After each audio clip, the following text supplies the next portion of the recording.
পৃথিবীর সবচেয়ে বড় বড় ব্র্যান্ডগুলোর মালিক কারা বলেন তো? পৃথিবীর সবচেয়ে বড় বড় ব্র্যান্ডগুলোর মালিক কারা? সব মুসলমান। আপনি যদি লিভার ব্রাদার্সের কথা বলেন তাহলে কি? আপনি যদি অ্যাপলসের কথা বলেন, এমনকি অ্যামাজন, এটা তো একটা মার্কেটিং প্লেস, অথবা আলিবাবা, এগুলো সব মুসলমানরা তৈরি করছে, মানে অমুসলমানরা। সব কিছু, সকল ব্র্যান্ডের মালিক তারা। তাহলে আমরা কি করলাম? আমরা কেবল খাই, ঘুমাই আর টয়লেটে যাই, এর বাইরে কোনো কাজ নাই। এখন তো টয়লেটে যাওয়ার জন্য, আগে তো অন্তত আপনি টয়লেটে যাওয়ার জন্য বাসার বাইরে যাওয়া লাগতো, এখন তো বাসার বাইরে না, একেবারে বিছানার সাথে টয়লেট। কয়েকদিন পরে এমন টয়লেট বের হবে যে আপনি যেখানে শুইতেছেন ওইখানে টয়লেটের ব্যবস্থা হয়ে যাবে, বাইরে আর আপনার যাওয়ার দরকার নাই। কি প্যাথেটিক জীবন ব্যবস্থা! মুসলমানদের তো এটা করার কথা ছিল না। আল্লাহ তাআলা আপনাকে নির্দেশ করেছেন, ফাইজা কুদিয়াতিস সালাতু ফান্তাশিরু ফিল আরদি ওয়াবতাগু মিন ফাদলিল্লাহ। নামাজ শেষ মসজিদে বসে থাকা যাবে না। ওমর রাদিয়াল্লাহু তাআলার যুগে একদল যুবক নামাজের পর মসজিদে বসেছিলেন। ওমর লাঠি এনে তাদেরকে পিটাচ্ছেন, এখানে বসে আছো কেন? বলে, আমরা এখানে এমনি বসে আছি, আল্লাহ জিকির করছি। তোমাদের ইনকাম করা লাগবে না, ব্যবসা বাণিজ্য, চাকরি বাকরি করা লাগবে না, আল্লাহ আমাদেরকে খাওয়াবে। আসমান থেকে আল্লাহ কবি রিজিক নাজিল করেছে, আসমান থেকে আল্লাহ বৃষ্টি নাজিল করে। এই বৃষ্টিকে জমিনের ফসলের জমিতে নিয়ে তারপরে ফসল উৎপাদন করা লাগে, তোমাকে সেটা করতে হবে। লাঠি নিয়ে এসে তাদেরকে পিটিয়ে বের করে দিয়েছে, যাও চাষাবাদ করো, ফসল উৎপাদন করো, চাকরি বাকরি করো, ব্যবসা বাণিজ্য করো, এটাই তোমাদের কাজ। আল্লাহ সুবহানাহু ওয়া তাআলা কোরআনে সূরাতুল মুজাম্মিলে দুই ধরনের লোকের কথা বলেছেন। দুই ধরনের লোক তার যুদ্ধে লিপ্ত আছে। এক ধরনের লোক তারা আল্লাহর রাস্তায় জিহাদ করছে, আল্লাহর দ্বীনকে প্রতিষ্ঠা করার জন্য। আরেক দল লোক তারা টাকা পয়সা ইনকাম করার জন্য যুদ্ধ করছে। কারণ টাকা পয়সা যদি না থাকবে তাহলে মসজিদ নির্মাণ করবেন কোত্থেকে, মাদ্রাসা নির্মাণ করবেন কোত্থেকে, আর যারা যুদ্ধ করবে তাদের জন্য অস্ত্র কিনবেন কোত্থেকে? করার জন্য you need some people who will support this people. আপনি একদল লোক যারা এই সাপোর্ট দেবে আপনাকে, তাদের অর্থ থাকা লাগবে। এবং এই কারণে আল্লাহ তাআলা বলেছেন, ওয়াইদ্দু লাহুম মাসতাতা'তুম মিন কুওয়াতিন ওয়া মিন রিবাতিল খায়র। আল্লাহ তাআলা তার রাসূলকে বলেন, আপনি বলে দেন ওরা যেন ঘোড়ার আস্তাবল তৈরি করে, ওরা যেন ঘোড়া প্রোডাকশনের জন্য হাউস তৈরি করে। ঘোড়া প্রোডাকশন হাউস তৈরি করতে হলে কি কি লাগবে আপনি জানেন? আপনাকে ফার্ম তৈরি করতে হবে, ঘোড়ার ফার্ম। ঘোড়ার ফার্মে লাগে কি?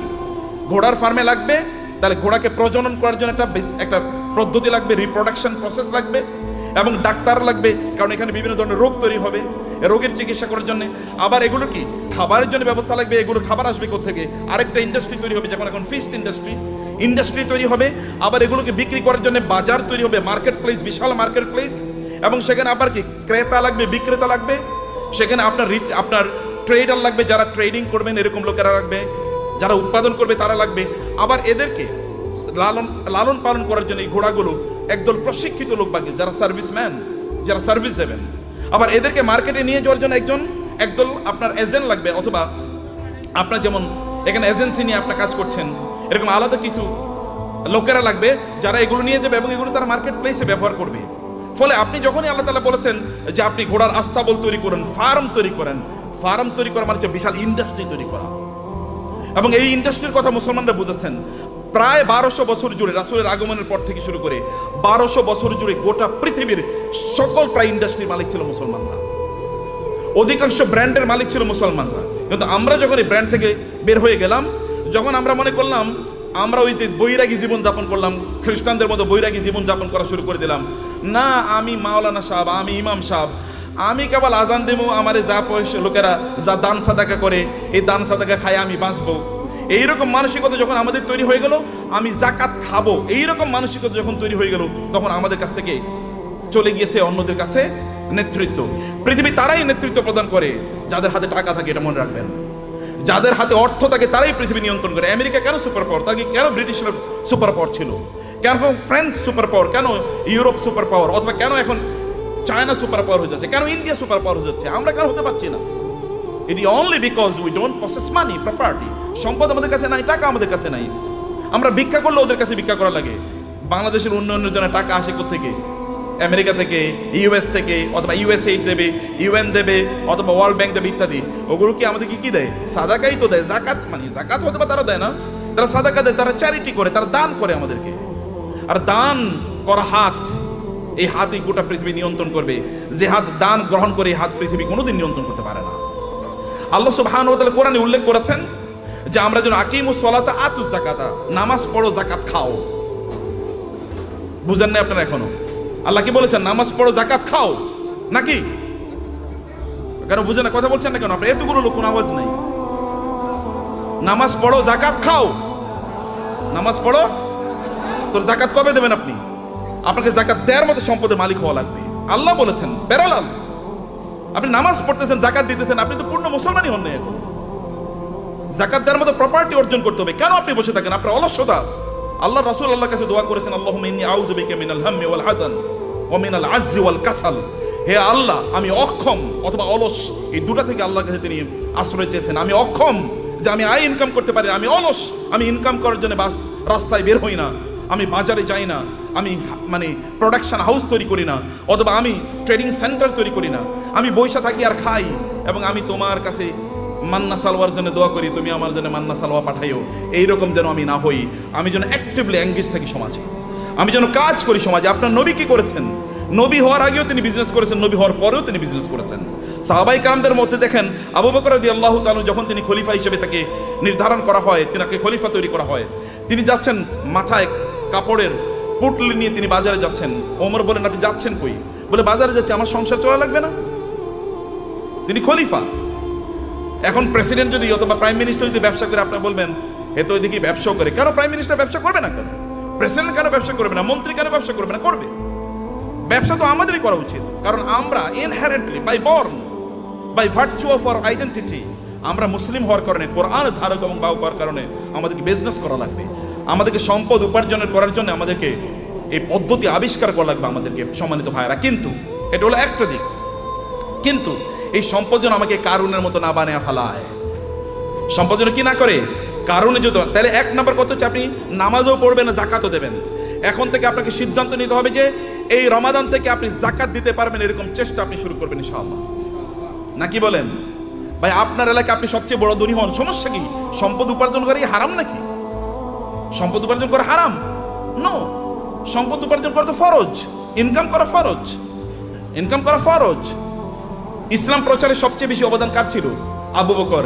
আবু বকরের যে মক্কায় ধনী কে ছিল?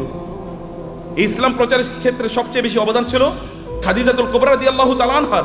খাদিজাতুল কুবরার চেয়ে মক্কায় ধনী নারী কে ছিল? ইসলাম প্রচারের ক্ষেত্রে, ইসলাম প্রতিষ্ঠার ক্ষেত্রে ওসমান ইবনে আফফান রাদিয়াল্লাহু তাআলার সবচেয়ে বেশি অবদান ছিল। এখনো আরবে, সৌদি আরবে, এখনো মদিনাতে ওসমান ইবনে আফফানের নামে এখনো ওইরকম বাগান আছে, যে বাগান থেকে এখনো যে উৎপাদন, এগুলো এখনো দিনের কাজে লাগে, এখনো চ্যারিটি হিসেবে সারা পৃথিবীতে সেগুলো টাকা পৌঁছে যায়। এখনো যে মক্কায় যে ক্লক টাওয়ার আপনারা দেখেন, এটা কিন্তু সাদাকা, এটা কিন্তু ওয়াকফের। এখানকার টাকা যা ইনকাম, এগুলো কিন্তু মানব কল্যাণে। আপনাদের দেশে হয়তো বা এখানকার কল্যাণে টাকা চলে আসে। তা আপনাকে তো এরকম অর্থবৃত্তের মালিক আপনাকে হওয়া দরকার। অর্থ ইনকাম করতে হবে, ফরজ। এর কারণে আপনি তখন, কারণ এদের অবস্থা দেখেন, আবু বকরের মতো গোটা পৃথিবীর সকল মুসলমানকে যদি একত্রিত করা হয়, আবু বকরকে যদি একত্রিত করা হয় রাদিয়াল্লাহু তাআলা আনহু, তাইলেও আবু বকরের আমলের দাড়ি পাল্লাটা অনেক ভারী হয়ে যাবে। কেবল ইবাদত করেই, এই তথাকথিত, এই যে কথিত যে ইবাদত আছে, এই রিচুয়াল, আপনি নামাজ পড়লেন, কোরআন তেলাওয়াত করলেন, ইত্যাদি ইত্যাদি, এর মাধ্যমে এই জায়গায় যাওয়া যায় না। You need financial contribution to the establishment, to the preaching and the propagation of Islam. ইসলামকে মানুষের কাছে পৌঁছে দেওয়ার জন্য আপনার অর্থনৈতিক অবদান লাগবে। এই অবদানের কারণে আল্লাহ সুবহানাহু ওয়া তাআলা নামাজকে যেমনিভাবে ফরজ করে দিয়েছেন, তিনি আমাদের জন্য জাকাতকেও ফরজ করে দিয়েছেন। এখন আপনি বলবেন যে আমি টাকার মালিক হলে যেন জাকাত দেবো। আল্লাহ বলছেন তুমি টাকার মালিক হয়ে জাকাত দাও, তোমার জন্য ফরজ। টাকার মালিক হয়ে জাকাত। আল ইয়াদুল উলিয়া খায়রুম মিনাল ইয়াদিস সুফলা। দানের হাত আল্লাহর কাছে প্রিয়। যে ব্যক্তি দান করে তার যে মর্যাদা, যে নেয়ার মধ্যে কি সওয়াব আছে নাকি? যে ঠিক আছে ভাই, আপনি ভিক্ষা করেন রাস্তায়, ভাই আমার একটু দেন না, এরপরে আপনার আমল নামে কেবল সওয়াব ঢুকতে থাকবে, সওয়াব ঢুকতে থাকবে নাকি? তাহলে সবাই ভিক্ষা, এবং মুসলমানরা প্রায় ভিক্ষার জাতি হয়ে গেছে। মাহফিল করলেও ভিক্ষা লাগে, মসজিদ বানাইলেও ভিক্ষা লাগে। কেমন অবস্থা এটা? এটা কেন আপনারা করলেন? আপনারা কেন ইসলামকে এরকম জায়গায় নিয়ে আসছেন? আমরা কেন নিয়ে আসছি? আমি আলেমদের কথা বলছি, আপনাদের বলছি না। কেন এই জায়গায় নিয়ে আসবেন? এই জায়গায় আনার কথা ছিল না। You do something in order to earn money. আপনি মর্যাদার সাথে পৃথিবীতে বেঁচে থাকবেন, আপনি দেবেন, এরকম জায়গায় আপনি যাবেন। ওমর রাদিয়াল্লাহু তাআলার যুগে জাকাত নেওয়ার মতো লোক পাওয়া যায় নাই। মুসলমানদের অবস্থা দেখেন, মরুভূমিতে আফ্রিকাতে লোকজন আফ্রিকা থেকে জাকাতের টাকা নিয়ে এসে ওমর কাছে আসে, ওমর রাদিয়াল্লাহু তাআলার কাছে আসে। ওমর বলে এগুলো কি? বলে জাকাতের টাকা। এখানে নিয়ে আসছে কেন? মদিনায় তো জাকাত নেওয়ার মতো কোনো লোক নাই, মক্কায় জাকাত নেওয়ার মতো কোনো লোক নাই। আমাদের আফ্রিকাতেও তো জাকাত নেওয়ার মতো কোনো লোক নাই, করবো কি? আফ্রিকাতে জাকাত নেওয়ার মতো কোনো লোক নাই যখন মুসলমানদের শাসন চলেছে। এখন আমরা সব জায়গায় ভিক্ষা। আফ্রিকা মানে ভিক্ষুকের জাতি, অথবা আন্ডার ডেভেলপ, লিস্ট ডেভেলপড, অথবা সবচেয়ে অনুন্নত দেশ। বাংলাদেশ মানে হচ্ছে ফকিরের দেশ, আমরা এরকম মনে করে থাকি। আপনাদেরকে দায়িত্ব নিতে হবে এই বাংলাদেশের মুসলমানদেরকে, অথবা এই সমগ্র জাতিকে অবশ্যই দারিদ্র থেকে অথবা এই ভিক্ষাবৃত্তি থেকে জাতিকে উদ্ধার করতেই হবে আমাদেরকে। এবং কিছু ব্র্যান্ড ডেভেলপ করেন, ডু সামথিং, এটাও আবাদত। বিজনেসের চেয়ে বড় আবাদত নাই। বিজনেসের লোকেরা জান্নাতে নবী রাসূলদের সাথে থাকবে, আল্লাহ রাসূল বলেছেন। যারা বিজনেস করে, সৎ বিজনেস করে, তারা নবী রাসূলদের সাথে থাকবে জান্নাতে। অন্যরা কিন্তু এরকম থাকতে পারবে না। আমার মতো এরকম খালি দাওয়াত দিয়ে গেলাম আর আপনার কাছে আসলাম, আশা করছি কিছু টাকা দিলে এরপরে আমার সংসারটা চলবে, আছে কিনা এরকম? আপনার প্রফেশন কি, ব্যবসা কি, আপনার চাকরি কি? কলে আমি ওয়াইজ হলো আমার চাকরি। ওয়াইজ কোনো চাকরি নাকি? ওয়াজ কি কোনো চাকরি? কিন্তু আমাদের দেশে এটা চাকরি হয়ে গেছে। আপনার চাকরি কি? আমি ইমামতি হলো আমার চাকরি? নো, ইমামতি চাকরি না। আমার এরকম হওয়া দরকার ছিল, আমার সাইড বিজনেস আছে, বাকি কাজগুলো আমি এভাবে করি। প্রিয় ভাইরা, বলছিলাম 10 মিনিট, মনে 10 মিনিট হয়ে গেছে। আচ্ছা, লাস্ট 2-3 মিনিট আপনাদেরকে শেষ করে দিই। তার মধ্যে না ভাই আছেন, যে শেখরা আছেন, ওনার কথা বলবেন। আপনারা তো প্রচন্ড রাগান্বিত ভিতরে, তাই না? রাগ করছেন তো কথা শুনে? আচ্ছা, পেছন থেকে কানো আওয়াজই শুনি না, ঘটনা কি? এই পিছনে একটু ক্যামেরাটা ধরেন তো দেখি সবাই আছে কিনা, জীবিত জীবিত আছেন নাকি? মাশাআল্লাহ মাশাআল্লাহ মাশাআল্লাহ। একটু হাতটা নাড়ান তো দেখি, হাতের ব্যায়াম হোক। গুড, ঠিক আছে, নামান, হাত নামান। ভাইরা আমার, সম্পদের মালিক হওয়ার জন্য আমি আপনাকে অনুপ্রাণিত করছি। আপনার সম্পদের মালিক হন, কিন্তু সম্পদের মালিক কারুনের মতো হওয়ার জন্য করবেন না। আল্লাহ সুবহানাহু ওয়া তাআলা সূরাতুল কাসাসে কারুনের ঘটনা বলেছেন। যদি সময় পান তাহলে আজকে বাসায় গিয়ে সূরাতুল কাসাসে এই কারুনের আয়াতগুলো, যেখানে আল্লাহ তাআলা বলেছেন ইন্না কারুনা, আয়াত নাম্বার হচ্ছে 40 থেকে শুরু করে 76 থেকে শুরু করে কারুনের ঘটনা পড়বেন। সূরাতুল কাসাস। ইন্না কারুনা কানা মিন কওমি মূসা ফাবাগা আলাইহিম ওয়া আতাইনাহু মিনাল কুনুজি মা ইন্না মাফাতিহাহু লাতানু বিল উসবাতি উলিল কুওয়া ইয ক্বালা লাহু কওমুহু লা তাফরাহ ইন্নাল্লাহা লা ইউহিব্বুল ফারিহিন। আল্লাহ সুবহানাহু ওয়া তাআলা বলেছেন, কারুনের গল্প আমাদেরকে বলছেন। তাহলে আমার আলোচনা দুটো পার্ট, এর একটা পার্ট আমি শেষ করলাম। আপনাদেরকে সম্পদের মালিক হতে হবে, প্রচুর পরিমাণ সম্পদের মালিক হতে হবে, যেন মানুষ যেন না বলে মুসলমানরা ভিক্ষুকের জাতি। আপনি যেন দিতে পারেন, অন্যরা যেন আপনাদেরকে দেখে বলে যে না, এটা মুসলমান, এর মতো হতে হবে, আপনি তার মতো হতে। এখন আমরা এক্সাম্পল দিতে গিয়ে, এখন আমরা ধরেন তৌহিদ ভাই ছাড়া আর কাউকে এক্সাম্পল দেওয়ার মতো লোক পাচ্ছি না।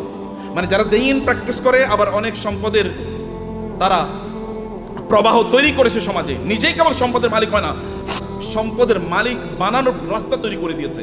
এরকম লোক আমার সামনে খুব বেশি নাই। আমি বলতে গেলে বিল গেটসের কথা বলে, ওয়ারেন বাফেটের কথা বলতে হয়, এলিয়ন মাস্কের কথা বলা লাগে। তো মুসলমানদের এলিয়ন মাস্ক কই?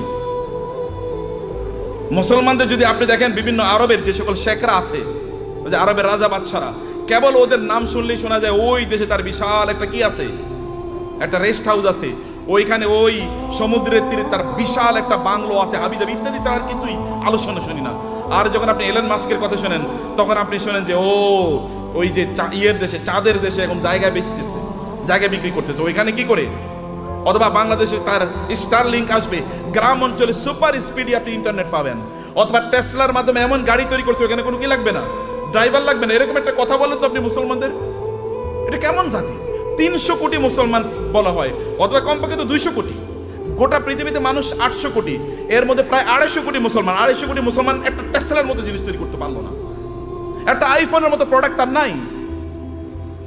অথবা তার একটা কি, এই যে আমরা ইয়ের গাড়ি কি বলে, কিসের গাড়ি, এই যে মানে আমাদের বাংলাদেশে এটা কি গাড়ি যেন, এটা আপনার মানে এক্স করোলা, মানে করোলা টাইপের একটা গাড়িও তো বানাইতে পারেন আপনি। বলেন তো একটা ব্র্যান্ডের নাম বলেন তো মুসলমানদের গাড়ির, একটা হুন্ডার নাম বলেন তো, একটা সাইকেলের নামই বলেন। আরে সাইকেলের নাম তো বহুত পরের কথা। এই যে সাইকেলের যে শিখ ব্যবহার, ওগুলো কি বলে? হ্যাঁ, শিখ বলে না? এরকম বানাইছে মুসলমানরা, দেখেন তো, এটাও তো চায়না থেকে আপনার আনা লাগে। তাহলে কি আমরা কি বানাইছি, করছি কি? কেবল খাও দাও ফুর্তি করো, দুনিয়াটা মস্ত বড়, এরকম টাইপ ছাড়া কোনো কিছু নাই। খাও, ঘুমাও এবং সিনেমা দেখো আর ফেসবুক টিপাও। যে ফেসবুক বানাইছে ওর নিজেরও অ্যাকাউন্ট হয়তো বা নাই, কিন্তু আপনি এটা নিয়ে সারাদিন রাত ব্যস্ত আছেন। ও যে ইউটিউব বানাইছে, ওইটা ব্যবসায়ী হাউস, তার এখান থেকে সে বিলিয়নস অফ ডলার্স ইনকাম করে নিচ্ছে, কিন্তু আপনি ওইটাই দেখেন এবং আপনি বলেন পাগলের সুখ মনে মানে, আপনি আমি কত সুখী, সারা রাত বইরা সিনেমা দেখতেছি, মজা কারে বলে। Stupid lifestyle. নো, আল্লাহ আপনাকে এই জন্য তৈরি করেন নাই, হিউজ প্রোডাক্টিভিটি তৈরি করেছেন এবং আল্লাহর মার্সি আপনার উপর আছে। আল্লাহ সুবহানাহু ওয়া তাআলা আপনাকে সেরকম ক্যারিশমা দিয়ে তৈরি করেছেন এবং এই কারণে আপনার এলাকায় আপনি সবচেয়ে বেশি সম্পদের মালিক হন এবং এর মাধ্যমে আপনি ওই এলাকাটাকে উন্নয়নের কাজ করেন। ওইখানে এমন কোনো মসজিদ না থাকুক যে মসজিদে আপনার কন্ট্রিবিউশন নাই, এমন কোনো মাদ্রাসা না থাকুক যেখানে আপনার কন্ট্রিবিউশন নাই, এমন কোনো দিনই কাজ না থাকুক যেখানে আপনার কন্ট্রিবিউশন নাই। লোকেরা যখন চিন্তা করবে আমরা এখানে একটা দিনই কাজ করতে চাই, তখন সবার আগে আপনার নাম মনে পড়বে, অমুকের কাছে যাই। যেমনিভাবে লোকেরা কোনো দিনই কাজ করলে, রাসূলের কোনো দিনই কাজের প্রশ্ন দেখা দিলে তার সবার আগে মনে পড়তো কার নাম? আবু বকরের নাম। আবু বকর নাম মনে পড়তো, অথবা ওসমান নাম মনে পড়তো, কারণ কেউ তাদেরকে সুপারসিড করতে পারতো না। সম্মানিত ভাইয়েরা এবং বোনেরা, সে কারণে পজিটিভলি অ্যাক্টিভলি সময় কাটান। মনে রাখবেন প্রত্যেকটা সেকেন্ডের জন্য আল্লাহকে জবাবদিহি করতে হবে। আল্লাহর কাছে আপনাকে জবাবদিহি করতে হবে প্রত্যেকটা সেকেন্ডের জন্য। ওয়াল আসরি ইন্নাল ইনসানা লাফি খুসর, মানুষ সৃষ্টিগতভাবে বিপদের মধ্যে আছে। ইন্নাল ইনসানা লাফি খুসর, তবে ইল্লাল্লাযিনা আমানু ওয়া আমিলুস সালিহাত, যারা ঈমান এনেছে, ঈমান আনার পর ভালো কাজ করছে। যাকাত যদি ইসলামের তৃতীয় স্তম্ভ হয়, আমরা বলি নামাজ রোজা, নামাজ রোজা, আল্লাহ বলছেন নামাজ জাকাত, নামাজ জাকাত, নাকি আমরা কি বলি? নামাজ রোজা, কিন্তু আল্লাহ কি বলেছেন? নামাজ জাকাত। কারণ দুটোকে একসাথে বলেছেন। এই দুটোকে একসাথে আপনাকে যদি আপনি করতে পারেন, তাইলে তো আপনি ইসলামের 5টা স্তম্ভ আপনি পালন করলেন। আপনি 5টা স্তম্ভ কয়জন পালন করছেন এর মধ্যে আপনি বলেন? কেন 5টা স্তম্ভ আপনি পালন করলেন না? এই 5টা স্তম্ভের উপর তো ঘর নির্ভর করে, এই গোটা ইসলাম নির্ভর করছে 5টা স্তম্ভের উপর।